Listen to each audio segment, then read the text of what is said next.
Here's the hard truth nobody tells you when you start hitting your numbers consistently. The skills that made you successful as an agent are the exact same skills that will keep you trapped there forever. I know because I lived it. You're crushing your quota, clients love you, your personal production is through the roof, and yet somehow you're working more hours than ever. You can't take a vacation without everything falling apart. And deep down, you know something has to change.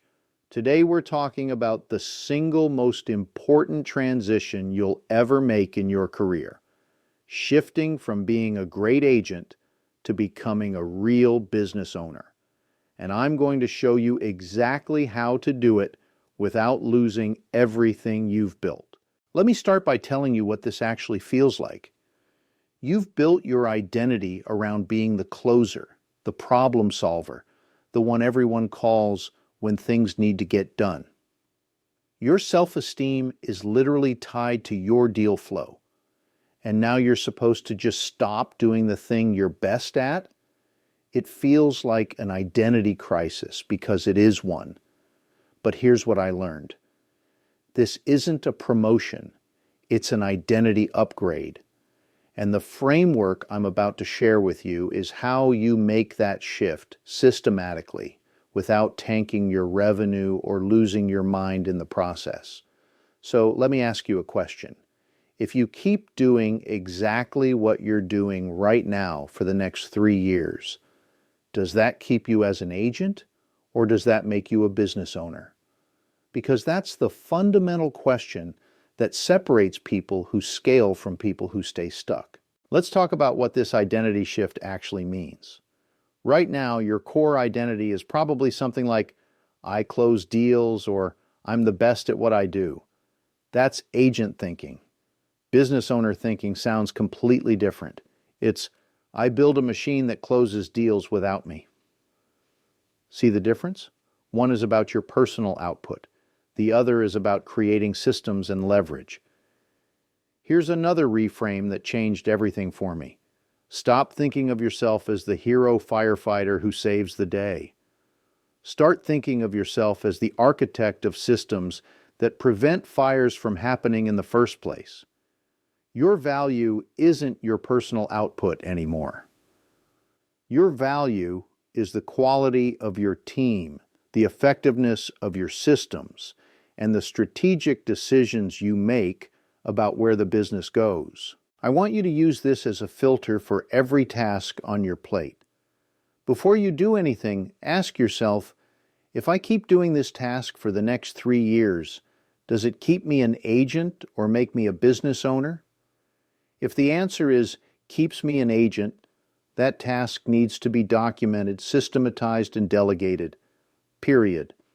Now let's talk about why this feels so uncomfortable. You're good at sales. You're probably exceptional at it. Management feels like an identity crisis because it rewards the exact opposite behaviors you've been trained for your entire career. Sales rewards speed, decisiveness, and immediate results. Management rewards patience, delegation, and delayed gratification. No wonder it feels wrong at first. Here are the 3 critical mindset shifts you need to make. First, you need to shift from speed to leverage. Stop asking, how do I do this faster? And start asking, how do I never have to do this again? That one question changes everything. Second, shift from individual wins to system health. Your success metrics can't be your personal commission anymore. They need to be lead flow, close rate, retention, and cash flow across the entire operation. Third, shift from certainty to calculated risk. CEOs make decisions with incomplete information and accept responsibility for the outcome. Agents wait for perfect data and then execute. You're transitioning from executor to decision maker. Here's a practical tool to track this shift.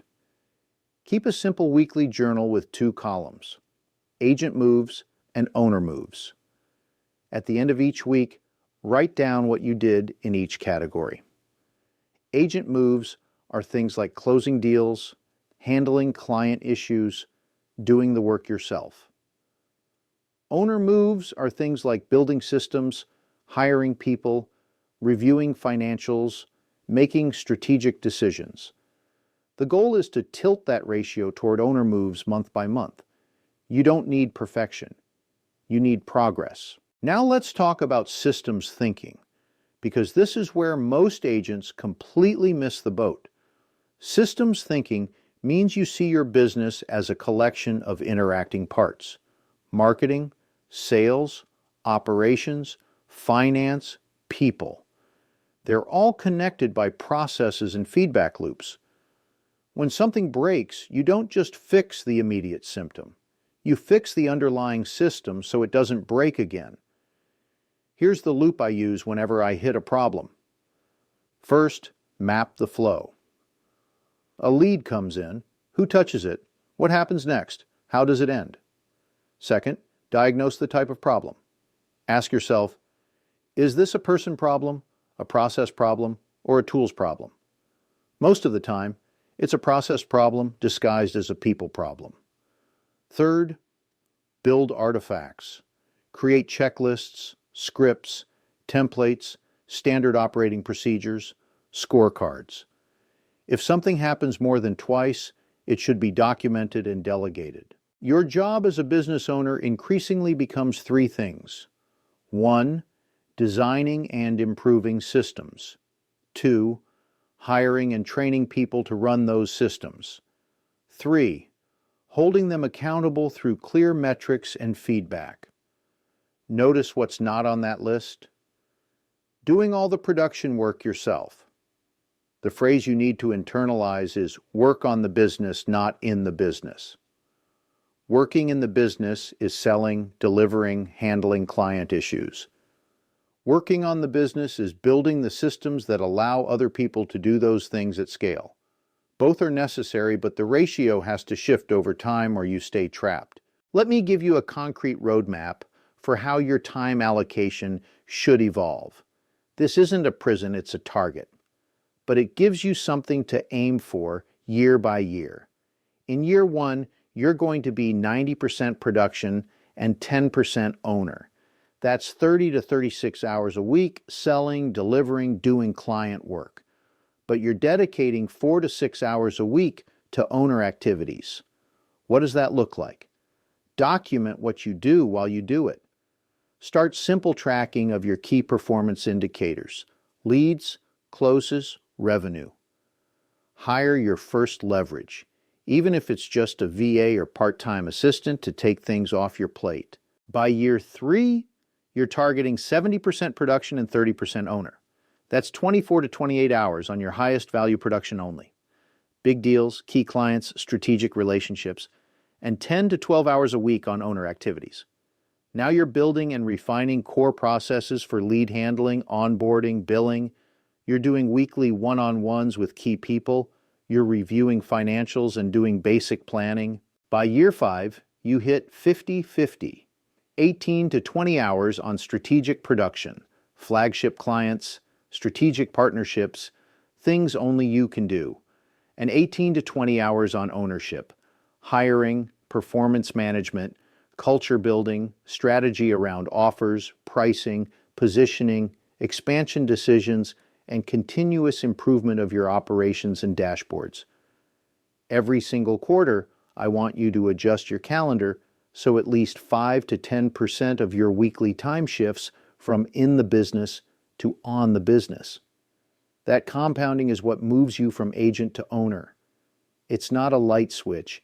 It's a dimmer that you gradually turn over years. Now let's talk about CEO-level decision-making, because the way a CEO evaluates choices is fundamentally different from the way an agent does. As an agent, you're optimizing for your personal output and commission. As a CEO, you're optimizing for the health and growth of the entire business. You need to start using CEO filters for every decision you make. Filter number 1, leverage. Ask yourself, does this give me more revenue, more margin, or more time if it works? Prioritize moves that scale beyond your personal effort. If it only works when you do it, it's not leveraged. Filter number 2, irreversibility and impact. Move fast on reversible, low-impact decisions. You don't need 3 meetings to decide what color the logo should be. Move carefully but decisively on high-impact, harder-to-undo decisions. Hiring your first manager. That's high impact.